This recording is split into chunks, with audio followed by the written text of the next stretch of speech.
Hello folks, welcome to Legacy IAS. In today's video, we'll be looking into foreign travelers who visited India during the medieval times. Okay, now this is the part 2 for the video we had already did, that is foreign travelers who had visited India during ancient times. Now, are we segregating these topics just for convenience sake or is there something else? Okay, let's get into the video. Yes, we spoke something about ancient India, alright, and medieval India.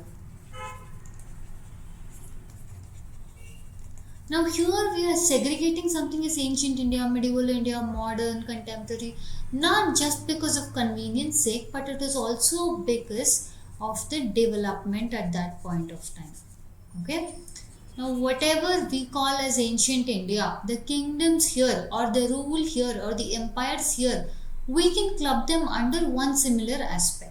Okay, let's say it started somewhere from Indus Valley civilization. Okay, we prolong it and extend it to up until somewhere around Satavahanas, maybe somewhere around 7th 8th centuries. Alright, here in ancient India or medieval India or in history in general, you cannot strictly cut down the time period until this is when it belonged.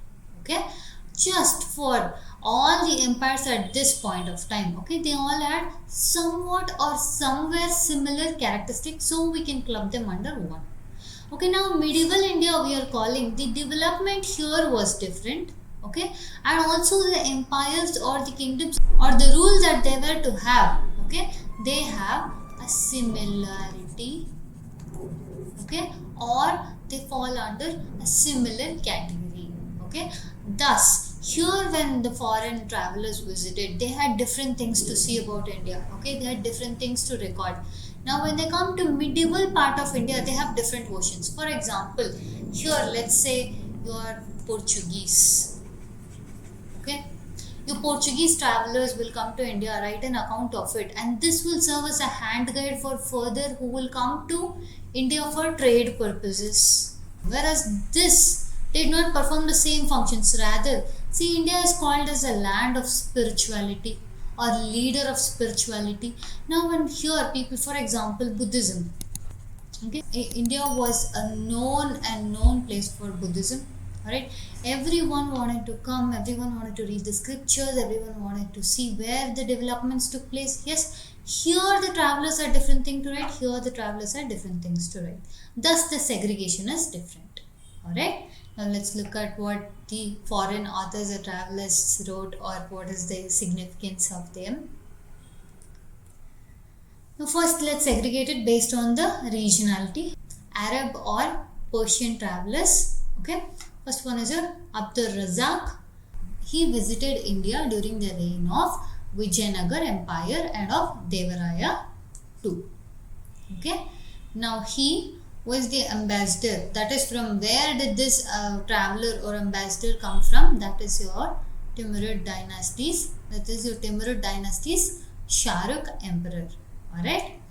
Now this was his book. The translation of the book states the rise of two auspicious constellations and the confluence of two oceans. See, now this person, Abdur Razak, and when you say Vijayanagar, one unique factor to observe here is that Abdur Razak has written about Jayanagar, but Jayanagar sources specify and mention about Abdur Razak.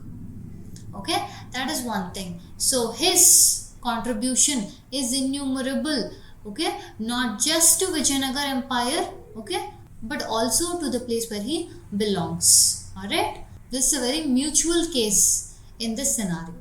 Okay, next one is your Ibn Battuta of this time period. Alright, he came from Morocco. Alright, he came to India during the reign of Muhammad bin Tughlaq. Okay, now he got appointed as a judge in the emperor's court. Okay, one thing about Ibn Battuta is that when he came to India, he got fascinated by a lot of things here. For example, palm, coconut. Okay, he said that the coconut resembled the head of human. Okay, and then he was very much impressed with the postal system. That is, the postal system was one thing, sending information, okay, sending money long distances, but he also has written and recorded about that postal system also carried goods. That was something new to him. Okay, that was all given. We come to know these things, okay, by the writings of these travelers. Alright.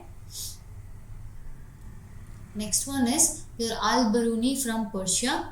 The timeline being, this is the timeline when we say, okay, this is the period of time that he was here in India. Okay, he is from Persia. He is also known as Abu Rehan Muhammad.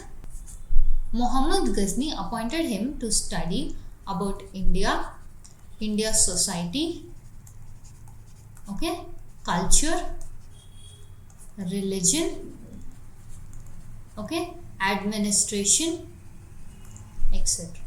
See, now when they do this, for example, Muhammad Ghazni sends Al-Biruni, which means their records will serve as handbook to the emperor. Okay, now if he was to, which he did, if he was to visit India, he will take an account into these things. Okay, then they will come to know the socio-economic status in India, living conditions of India, or according to him, which was priority, richness.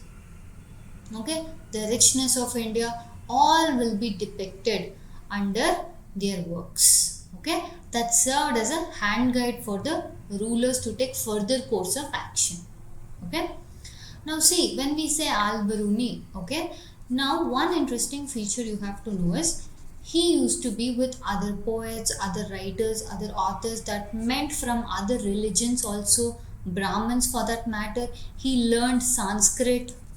Okay, he learned Sanskrit, and then he used to do translations, and with the translations he used to compare how this world or this place, this world or this place being India, how this place was different from other places, the west and east. Okay, he started making comparisons.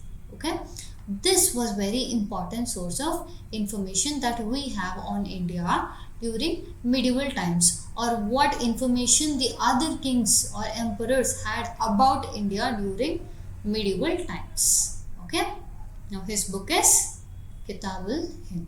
Alright, let's move on. Next is your Al-Masudi.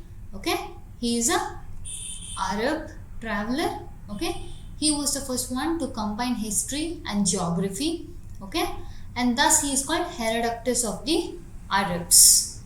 Okay, so basically he utilized the knowledge of history of a place and then to the geography of a place, which serves true even today. History and geography of a place define a place or a location. Alright, these things specifically, each and one, okay, even a smallest fragment, okay, will serve as a huge benefit for us in the coming years. One such thing is this. Alright, the next one, let's look at Italian travelers. Okay, up until now we have seen Persian or Arab travelers. Now we'll have a look at Italian travelers. Okay, the first one being Marco Polo, who is very much well known. Okay, now he is from Italy.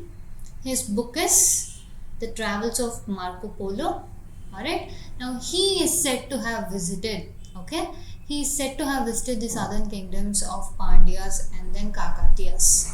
Okay, one of the thing about Kakatiyas is that he mentioned there was a woman ruler. Okay, she had inherited the kingdom from her father and reigned. Okay, and reigned, carried out a reign which was so powerful. Okay, now this is where we get the sources. When now we say if this happened in India, we do not just strictly rely on one source. Okay, we see multiple sources. We see if any other traveler visited India at that time, did he mention about that?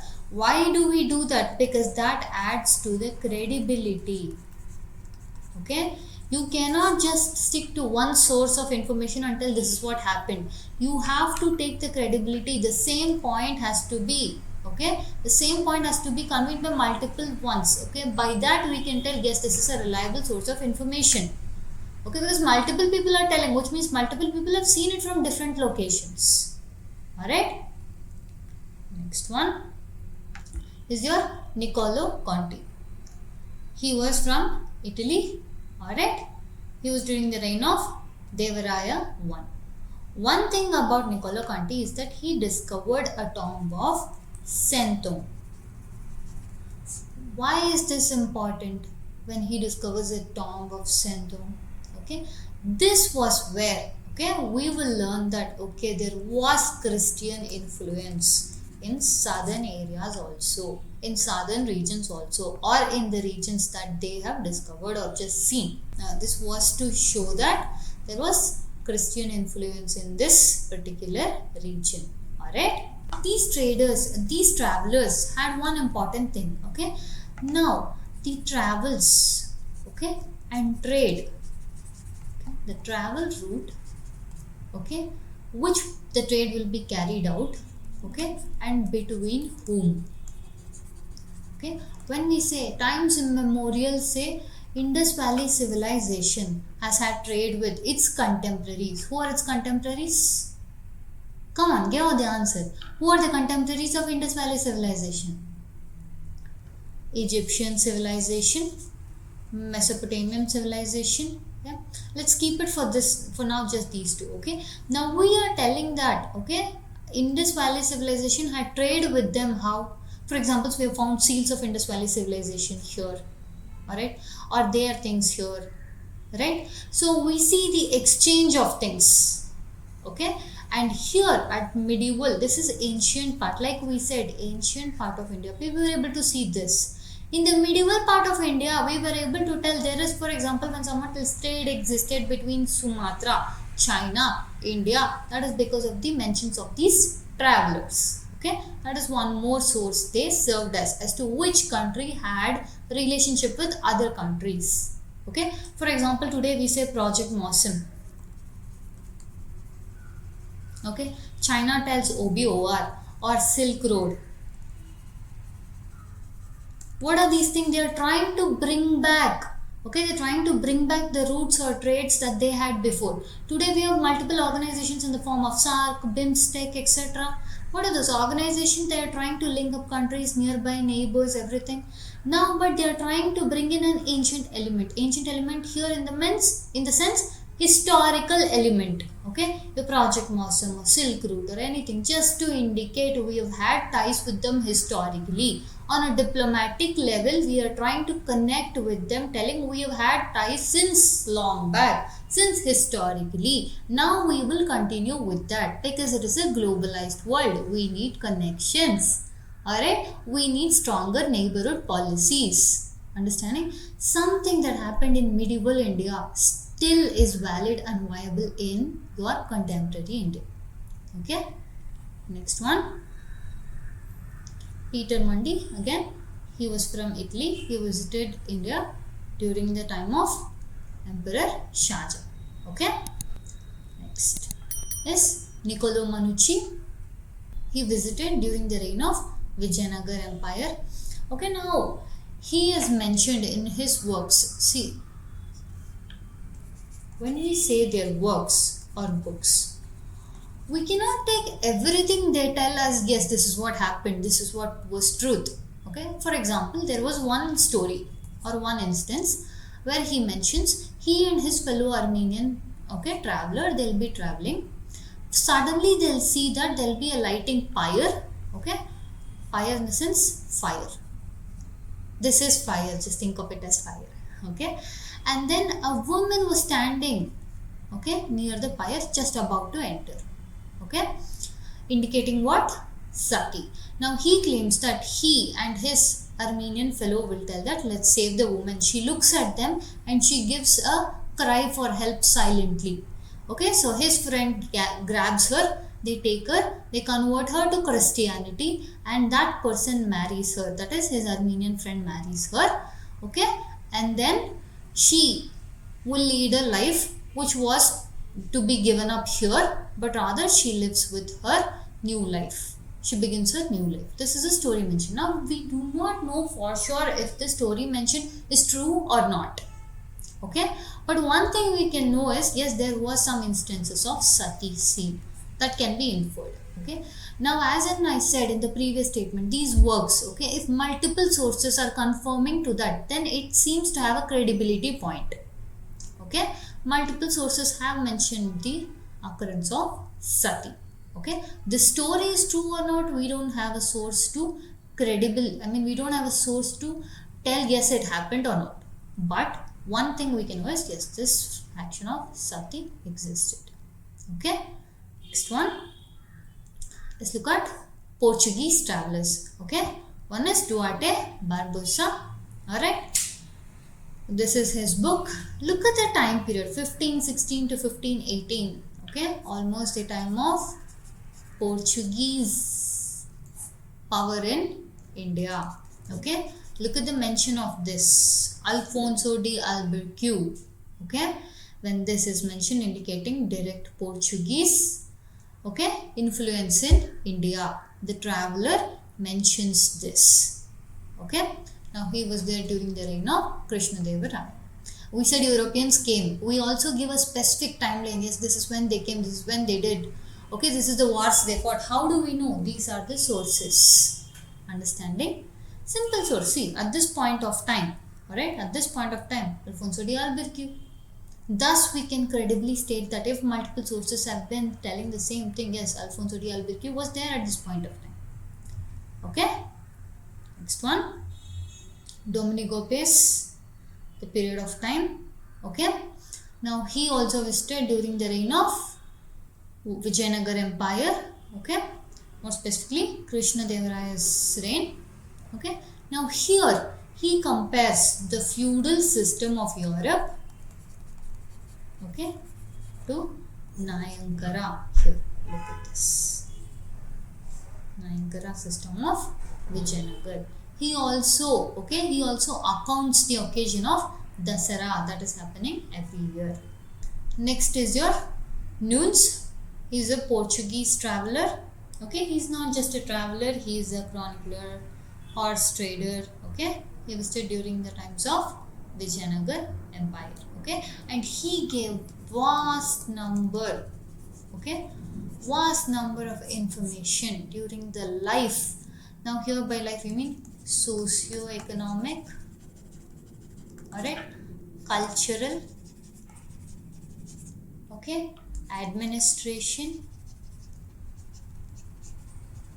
and most importantly, he gives a look, okay, he gives an outlook for us into the life of common people during the times of Vijayanagar Empire. When we say common people, we mean society at large. Okay, this is one such very big source which we get to see the glimpse of Vijayanagar Empire. Alright, next, now we'll look at some French travelers. One is Francois Bernard. Okay, now look at this. He's a French physician. Okay, which meant he was the attending physician for the Prince Tarashiko. He has made distinctions as to how things are in Europe, okay, and how things are in India, and he claims here things are superior rather than here. Here he calls something in the form of camp towns. Here he tells the cities flourish because of the empire or the emperor. If the empire is not there, these things won't flourish. Also, he claims to tell that the artisans, okay, who was working there, they had no incentive to, better their work. He tells that the artisans of this empire proficient their work to excel at their work. Okay, which means he also tells that there is a sort of stagnation. The same things they will continue, unlike Europe. Okay, he draws comparison between two places. Alright. Next is your Jean-Baptiste. He is a traveler from France. Okay. Now he is credited for having discovered or purchasing the blue diamond. Okay. And selling it to his emperor. Okay. He gets the credit of discovering or purchasing the blue diamond. If he is purchasing this or knowing about this, then he is obviously someone who deals with diamonds. Yeah. So he used to trade in precious stones. Okay. Then let's come into your English travelers. We have known wide history about this. First one is your William Hawkins. He was the representative of East India Company. Okay. He comes to India to secure permission to set up factories. Okay. And he comes in the hope of thinking that he will get huge concessions. Okay.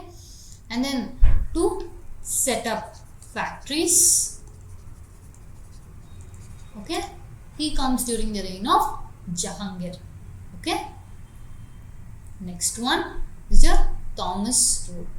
Alright, again he comes during the reign of Jahangir under the reign of Queen Elizabeth I. Okay, now he comes with, they've set up factories now. We saw William Hawkins come to set up factories and all. Now those factories need to be protected. Yes, which means they have to be fortified. Okay, for that reason he comes to India. One of the prime reasons. Okay, one of the prime reasons. Okay, now let's look at the previous year UPSC question based on these travelers, if there is a mention of any. Okay, there is a 2021 question your UPSC asked. Okay, let's read out the question. According to Portuguese writer Nunes, the one we just saw, the women in the Jayanagar Empire were expert in which of the following areas? Alright, wrestling, astrology, accounting, soothsaying.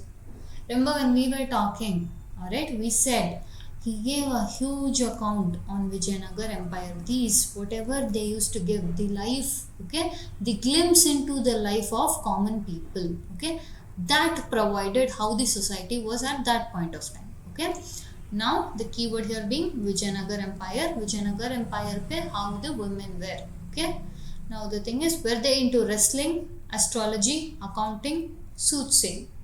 Okay, they were into all four of it.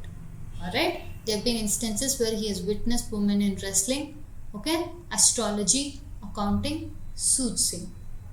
Alright, if you take up conventional jobs, okay, you can think, yes, these two will be right, astrology, soothsaying, because they seem somewhere similar. I'm not telling astrology and soothsaying is similar, but just on the layman terms, if you take somewhere it is similar, so your answer is supposed to have 2 and 4, okay, which means it will be either this or this.